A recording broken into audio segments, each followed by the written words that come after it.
when we really see what we have to do to decarbonize the industry, answers are very obvious. What requires is the will to do it.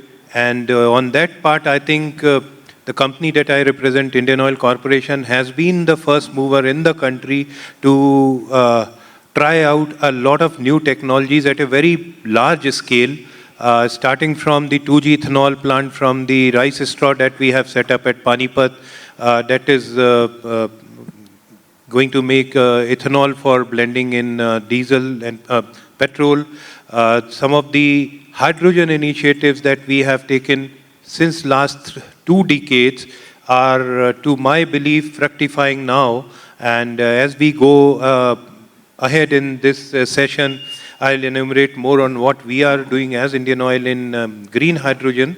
And of course, Indian Oil being a commercial organization, we believe that till the time that these green technologies are not commercially viable, they will not make much sense to actually invest into.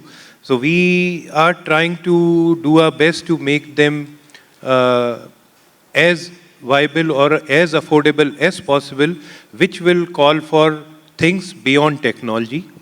Maybe I remember when somewhere I read that if we have to usher in the green era, we should not be only doing things with passion.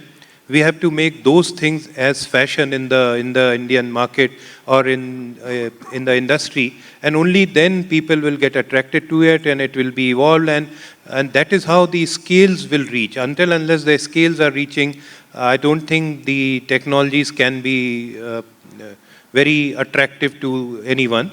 So we are doing a lot of work in biofuels, as was said, blending biofuel into petrol, blending biofuel in diesel, biogas, SAF from biosources.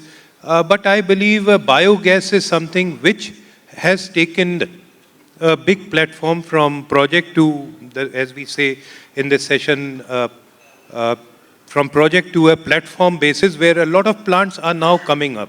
And we believe that in the next 2 to 3 years, a lot of more biogas plants, as we say CBG, will come up in the country. And so will be some projects related to green hydrogen, maybe not in the industry, but at least for the mobility sector. Green hydrogen is viable even today, as we have seen in some of the pilots that we have been running with inside this country. So these are some of the routes that will help industry and environment become decarbonized. Thank you.